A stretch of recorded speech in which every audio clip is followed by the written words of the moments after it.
This was probably the hairiest time I had in Vietnam. We had a compound that we were stationed at. We were the headquarters company. One night, sappers started blowing up. The first guys out of our little hut was shot in the back. And my buddy from the hut next door was shot through the head right outside the door.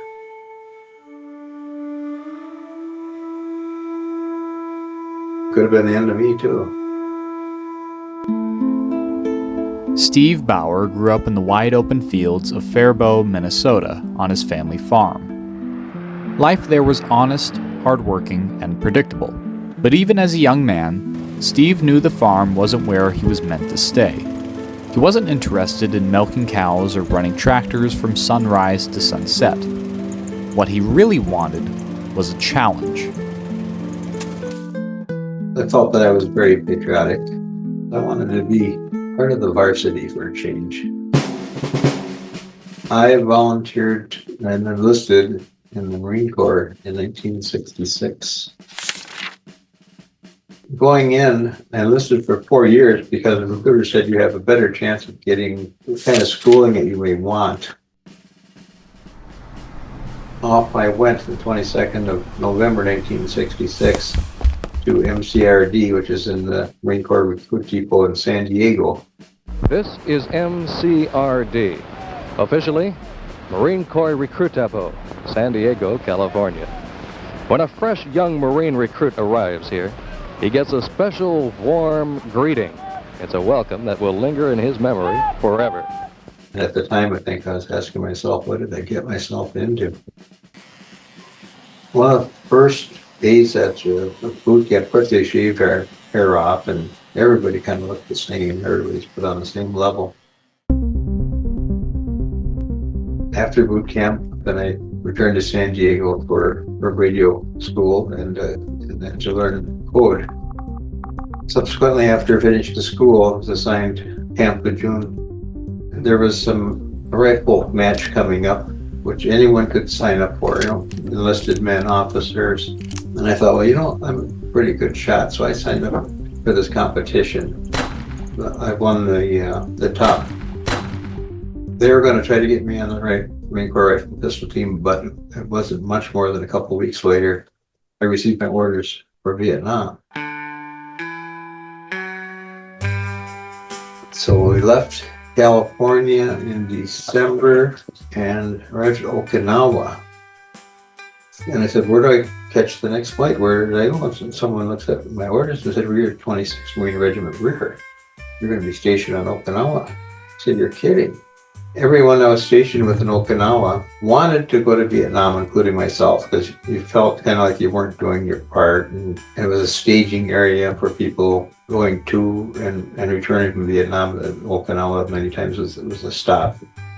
So after just a few months, I put in a request to go through the sniper school, be assigned to a sniper unit. Went through a short course sniper school. I know when I reported for that, we had a gunnery sergeant that was real disappointed that they had sent somebody that wore glasses. The last day of the school, we shot at 1,000 meters at a moving target. Well, I hit the moving target at 1,000 meters 4 out of 5 times, and there was no one else that come close to that. And I had asked the gunnery sergeant, oh, what do you think about glasses now? He never answered me. One of the things that we did was they'd fly us in and we'd go on patrol. We started taking fire from a hilltop. We charged the hilltop. And I carried a Remington 700, which is a bolt-action rifle with a red field scope. I kept thinking after that, why am I carrying a bolt-action rifle? And when we need firepower, because you couldn't see very far, it's wooded, it's always wooded. They counterattacked, and I had a spotter that was signed with me, and he had got hit in the head with shrapnel, and shined the flashlight on him, and his whole face was blood. He was medevaced out the next morning. working as a sniper. They took about a half dozen of us, 8 of us, and put us on an island in the river, and we spent the night on there. And that was another night that we didn't really see any action on that island. I went on one end of the island by myself and sat there all night, and it was so dark you couldn't see anything. In late 1968, Steve's first tour was beginning to wind down, so he went to his commanding officer and requested to volunteer for a second tour. However, he also asked to be home by Christmas instead of going home in January, and his request was met. By the end of January, I flew back to Vietnam for the second tour. Was working in the communications, but with the headquarters company. We had a compound that we were stationed at. We were the headquarters company. One night, sappers snuck into our compound behind the lines.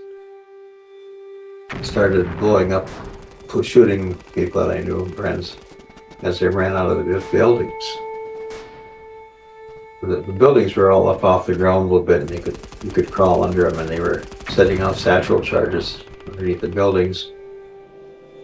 At first you think it's incoming mortars or something, but actually they were amongst us. But one of the reasons I survived that night was everybody started running out of the buildings, but one of the explosions had knocked my glasses off a little shelf. I was trying to find my glasses on the floor, so I was not running out the door. One of the first guys out of our little hut was shot in the back when he went out the door. I didn't know this at the time, and my buddy from the hut next door was shot to the head right outside the door. If it had not been for not being able to find those glasses on the floor immediately, it could have been the end of me too. The elation of being on the plane and coming back is just unbelievable how happy you are that you made it, that you survived. Coming back from Vietnam, we stopped at Okinawa for one night. We took off the next day, and getting halfway down the runway, and it just became very rough. And the captain says that he came and says, "Want to know what happened?" He said, "We blew a tire." The stewardess is coming around when we're coming into San Francisco, getting close, and said, "Okay, we're going to have to go through some emergency procedures. Take all the sharp objects out of your pockets and take your shoes off, and when we land, you'll be in a crash position." The pilot landed the jet in no time at all and come to the shortest landing I've ever seen, and he brought that plane to a stop right in the tarmac, and we unboarded right there. They brought the steps out to us. Steve Bauer returned home to a country forever changed and a life he was ready to rebuild. He enrolled in college for a time, exploring what civilian life had to offer, and he worked briefly in manufacturing, but Steve was still searching for something with meaning. That path led him to the Department of Justice, where he took a position with the Immigration and Naturalization Service in Chicago. In his personal time afterwards, he was even part of a band. But in 1971, Steve found another chapter worth beginning. He got married, and just a few years later, in 1974, he and his wife made the decision to move back home to Minnesota, where he still lives peacefully today.